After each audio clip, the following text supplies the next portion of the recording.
अल्हम्दुलिल्लाहि रब्बिल आलमीन वस्सलातु वस्सलामु अला सय्यिदिल मुरसलीन व अला आलिहि व अस्हाबिहि व अज़वाजिहि व ज़ुर्रिय्यातिहि अजमाइन। अन अली रज़ियल्लाहु तआला अन्हु क़ाल सअल्तु रसूलल्लाहि सल्लल्लाहु अलैहि वसल्लम अन सुन्नती क़ाल अल-मारिफ़तु रअसु माली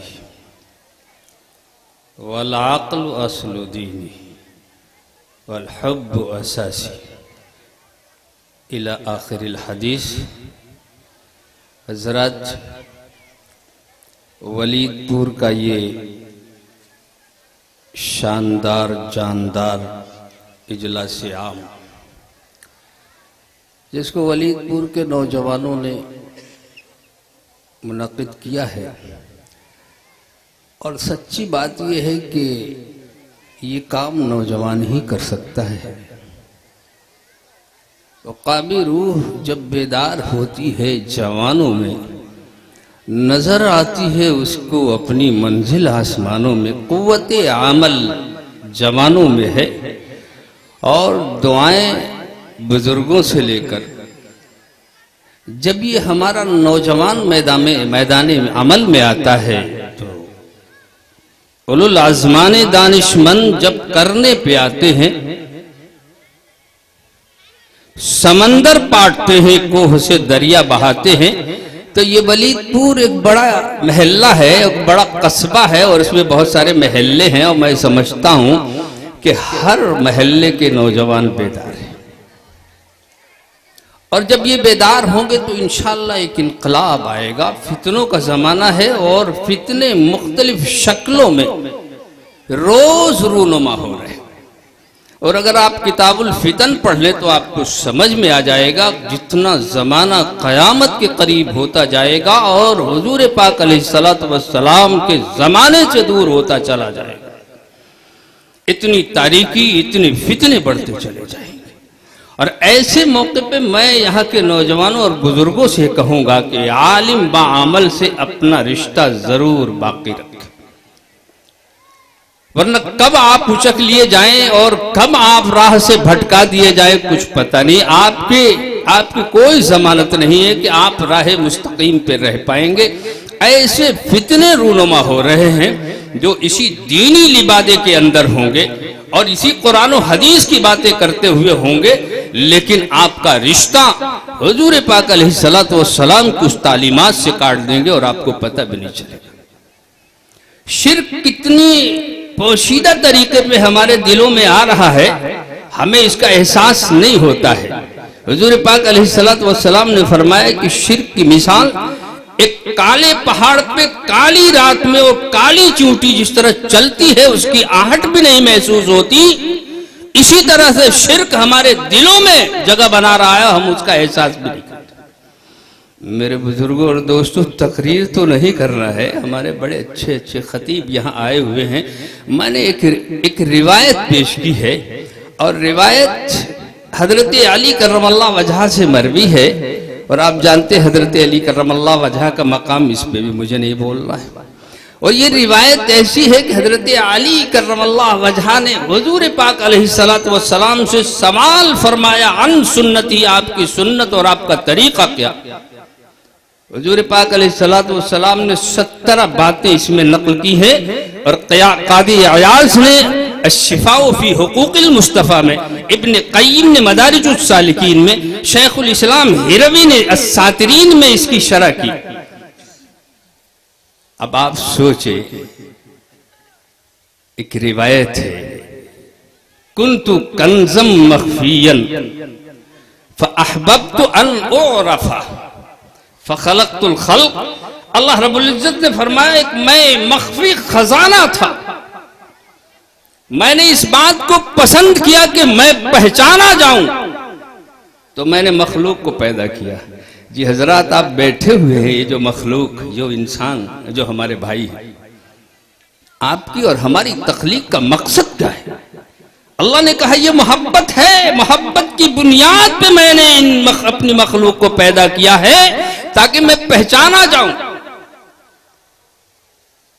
अब पहचाना जाओ। इसी सिलसिले की बात सरकार ने कही, अल मारिफत रासुमाली, कि मारिफत मेरी असल पूंजी है, असल सरमाया है। और असल सरमाया वो होता है जिससे आप अपना कारोबार शुरू करते हैं और फिर वो आपका कारोबार बढ़ता चला जाता है। तो आप कहते हैं मैंने 2 लाख रुपए इसमें लगाया था, आज 10 लाख रुपए, वो 2 लाख आपकी असल पूंजी।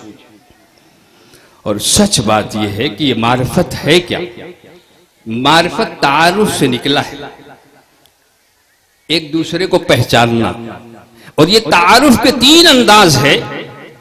एक तो ये है कि इंसान को पहचाने, वजअलनाकुम शुऊबन व क़बाइल लितआरफू, कि हमने इंसान को कबीले और गरोहों में बनाया है ताकि वो एक दूसरे को पहचान सके। एक चीज तो ये है। और दूसरी चीज ये कि इंसान अपने आप को पहचाने। और पहचानने की बात यह कि सईद मन उइज़ लिनफ्सी, कि नेक बख्त और सादतमंद इंसान वो है जो अपने आप से नसीहत हासिल करे। हजरत आदम अलैहिस्सलाम ने अपनी औलाद को पहला सबक ये दिया, दाना गंदुम का खा लिया जन्नत में और लिबास उतर गया, नंगे हो गए। फिर क्या था? अपनी गलती का एहसास हुआ। बदन को, अपने बदन को छिपाने के लिए फखसिबा यख्तिफान मिन वरक़िल जन्नत, वो अपने आप को जन्नत के पत्तों से अपने शर्मगाहों को छिपाने लगे। मालूम यह हुआ कि अपनी इस्लाह, आपको अपनी गलती का एहसास हो जाए, ये सबसे पहला सबक है कि आप अपनी इस्लाह खुद कर ले। अस्सईदु मन उइज़ लिनफ्सी, नेक बख्त और सादतमंद इंसान वो है जो अपनी इस्लाह खुद कर ले और अपना मुहासबा खुद कर ले कि मुझसे ये गलती हो रही। और तीसरा तारुफ ये है कि मन आरफ़ नफ्सहु फ़क़द आरफ़ रब्बहु, जिसने अपनी जात को पहचान लिया उसने रब्बे कायनात को पहचान लिया। तो हजरात, और जब पहचान नहीं होती है ना तो कदर नहीं होती। हमारे सदर मोहतरम हजरत मौलाना तौफीक अहमद साहब दामत बरकातुहू में तशरीफ़ फरमा है और अकाबिर उलमा भी मौजूद हैं। ये उलमा की तो कदर बहरहाल कीजिए। अपनी जो है जमानत चाहते हैं इस दुनिया के अंदर फौजो फलाह की, तो उलमा से ताल्लुक उस्तवार कीजिए और उलमा की कदर कीजिए। ये तो वारिसीने अंबिया है, लेकिन हम इन्हें भी आम आदमी समझते हैं। मेरे भाई, अगर आप कदर नहीं जानेंगे ना तो क्या होगा? आप अगर पहचानेंगे नहीं तो आप उसकी कदर नहीं करेंगे। एक बूढ़ा आदमी है, हिंदुस्तान और पाकिस्तान का बंटवारा हुआ, उसका कबीला और खानदान पाकिस्तान को रवाना हुआ। एक नौजवान शख्स अपने काफिले से बिछड़ गया। अब बिछड़ने के बाद वो भटकता रहा, बुढ़ापे की दहलीज पे उसने कदम रखा, दर बदर की ठोकरें खाता रहा। बुढ़ापा है, बेसहारा है, बेकसी है, मोहताजी है, गुर्बत है, सब कुछ उसके साथ है। गम कमारा हुआ है कि उसका काफिला उससे छूट गया है। इस बुढ़ापे और बेकसी के आलम में वो एक जगह पहुंचता है, एक नौजवान महल बनवा रहा। उसने कहा, भाई मैं गरीब हूं, बेसहारा हूं, मुझे सहारा चाहिए, मुझे अपने यहाँ चौकीदार रख लो, मैं तुम्हारी चौकीदारी करता रहूं। देखिए, कुरान का अंदाज ये है कि बहुत सारे वाकयात को कुरान मुजस्सम बना करके पेश करता है, मिसालों से समझाता है कि ताकि इंसान को आसानी से बात समझ में आ जाए। बूढ़े को उसने चौकीदार रख लिया, भाई एक कमरा दे दिया, बोले ये रहो, हिफाजत करता। नौजवान जरा मिजाज का तेज था, जरा जरा सी बात पे डांट दिया करता था। एक दिन ज्यादा ही गुस्सा उसको आ गया और इतना गुस्सा आ गया, उसने कहा, बड़े मियाँ बस यहां से दफा हो जाओ, तुम्हारी सूरत नहीं देखना चाहता। और उसका सामान उठा के बाहर उसने फेंक दिया। बूढ़े की आंखों में अश्क आ गए, आंसू आ गया। कहने लगा, बेटा जा रहा हूं, लेकिन मैं ऐसा नहीं था। उस नौजवान ने पूछा, कैसे थे तुम? कहने लगा, मैं बहुत अमीर कबीर इंसान था, हिंदुस्तान से मैंने हिजरत की पाकिस्तान को और अपने कबीले से बिछड़ गया, मैं एक नौजवान आदमी था। देखिए, नहीं पहचानता है तो कदर नहीं होती है। अगर आप इन उलमा को नहीं पहचानेंगे, अगर आप इन मदारिस को नहीं पहचानेंगे, इनकी कीमत क्या है, तो मेरे दोस्त आप उसकी कदर नहीं कर पाए। और बूढ़ा, उसकी आंखों में आंसू है, रंजो गम का मुजस्समा और पैकर बना हुआ है। कहता है बेटा जा रहा हो, लेकिन मैं ऐसा नहीं था। उस नौजवान ने कहा कैसे थे तुम? कहले मैं बहुत मालदार आदमी था, लेकिन मैं अपने कबीले के साथ, अपने खानदान के साथ जब मैं यहां आया तो मैं अपने कबीले से बिछड़ गया। और बिछड़ने के बाद क्या हुआ कि मैं आज तक दर दर ठोकरें खा रहा हूं। उस नौजवान ने पूछा तुम्हारा नाम क्या है? उसने कहा मेरा नाम ये है। खुदा की कसम अब वो पहचानता है। कहता है ये नाम, मेरी मां जिंदगी भर इस नाम का वजीफा करती रही कि मेरा एक नौजवान भाई था, खुदा जाने कहां बिछड़ गया, किस हाल में वो जिंदगी गुजार रहा होगा, और आज वो तुम्हारा नाम लेते लेते मर गई। भाई तुम तो मेरे मामू है, मेरी गलती को माफ करो। उसके पांव पे पड़ गया। उसने उसको धुतकारा, इसलिए कि वो उसको मालूम नहीं था उसके बारे में कि ये कौन है।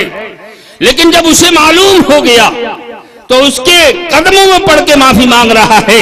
ऐसे ही मेरे दोस्तों, हम दुनिया में रहते हैं, दुनिया की हकीकत से वाकिफ हैं, दुनिया के पीछे पड़े हुए हैं, दुनिया को हासिल करने के लिए हम आखिरत से गाफिल हो गए। इसलिए कि आखिरत का इल्म नहीं, आखिरत का इल्म हो जाएगा तो इंसान फिर समझ जाएगा कि मुझे इस दुनिया में रहते हुए, इस दुनिया में आने का मेरा मकसद क्या है, मकसद जिंदगी क्या है। मन आरफ नफ्सहू फकद आरफ रफ़हू, जिसने अपने आप को पहचान लिया कि मेरी जिंदगी का मकसद क्या है, किस लिए मेरे रब ने इस दुनिया में मुझे भेजा है। क्या दिनों रात काम करने के लिए भेजा है? क्या जानवरों की तरह जिंदगी गुजारने के लिए भेजा है? खा लिया पी लिया और उसके बाद सो गए, और सोते सोते जो है वो मर गए। हजरत अली के पास एक शख्स आया, कहने लगा, हजरत अली करमल्लाहु वजह की ज़हानत भी अजीब थी। अच्छा साहब, एक लतीफ़ा सुनाता हूँ, और आप थोड़ा सा इम्तिहान भी है, बात में ख़त्म कर दूंगा इसलिए कि फहरिस्त भी हमारी है, मैं बात नहीं कर रहा था। हजरत अली करमल्लाहु वजह की ज़हानत देखिए कि वो बैठे हुए हैं, उनके पास दो आदमी लड़ते हुए आए, कहने लगे साहब हमारा फैसला कर लीजिए। फैसला क्या है भैया? कह लगे कि साहब हम खाना खा रहे थे, खाना खाने के लिए बैठे, हमारे पास 3 रोटी थी, इनके पास 5 रोटी थी। एक मुसाफिर आ गया और उसको भी हमने शरीक कर लिया, और खाना खाने के बाद उसने 8 दिरहम दिया।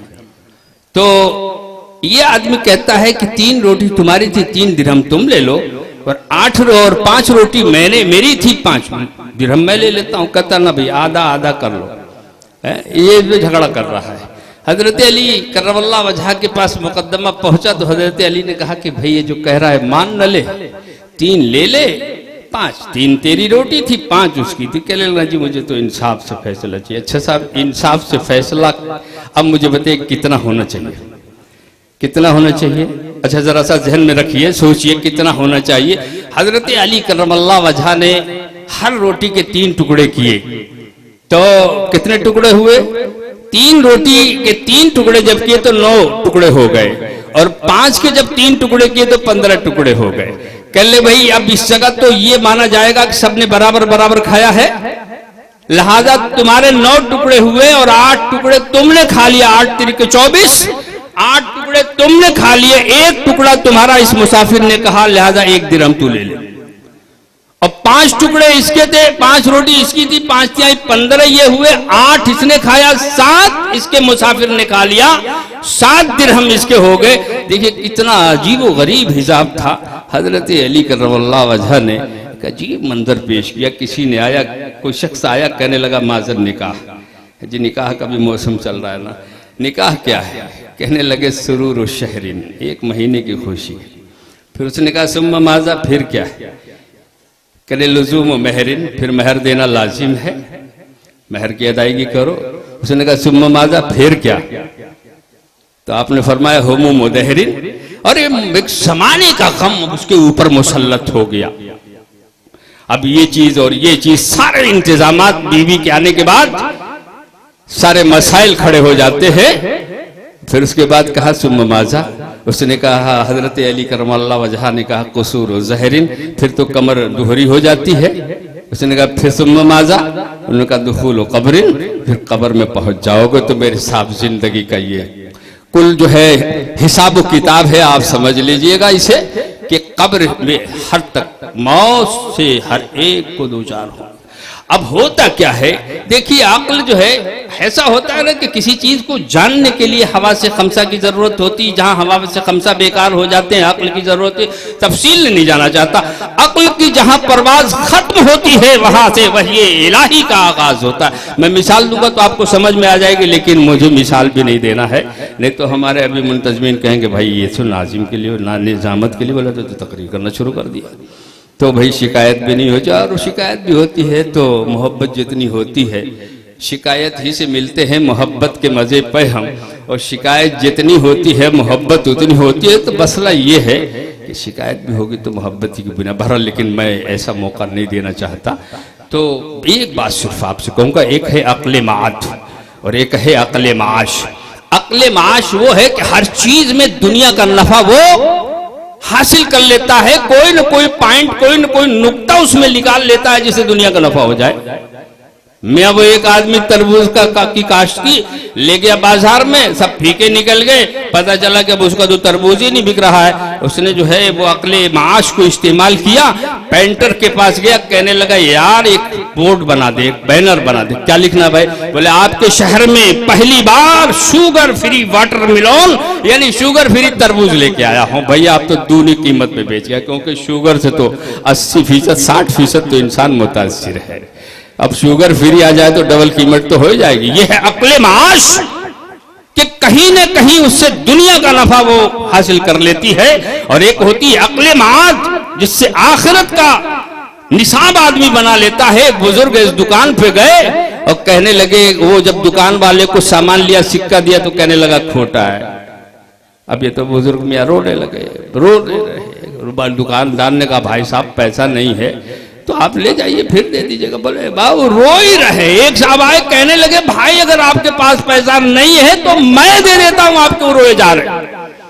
कहने लगे ना। अब जब बहुत रो चुके तो कहने लगे भाई बात ये नहीं है कि मेरे पास पैसा है, लेकिन जिस तरह से इस दुकानदार ने कहा आपके सिक्के खोटे हैं, अगर कहीं कयामत के दिन रब्बे कायनात ने कह दिया मियां तुम्हारे आमाल खोटे हैं, तब क्या करूंगा मेरे दोस्तों। इसलिए आमाल को बनाने की, आमाल पे, आमाल सालिहा पे कोशिश कीजिए। आजकल हमारे जमात के लोग निकलते हैं और इसी पे मेहनत करते हैं कि साहब नमाज पढ़िए, इबादत कीजिए, अच्छे काम कीजिए, जन्नतुल फिरदौस मिलेगी। तो एक आदमी सुन रहा था और ये जुमला बार बार वो शब्द दोहरा रहा था कि भैया आमाल सालिहा कीजिए, इबादत कीजिए, नमाज पढ़िए, सदका व खैरात कीजिए, जन्नतुल फिरदौस मिलेगी। एक आदमी सुनते सुनते जब कई बार उसने जुमला दोहराया तो उसे मारना शुरू कर दिया।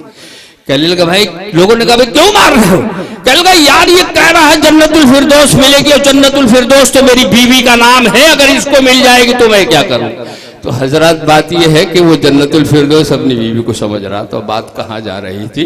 तो हजरत आइए, मैं इसके बाद जो है मैं गुजारिश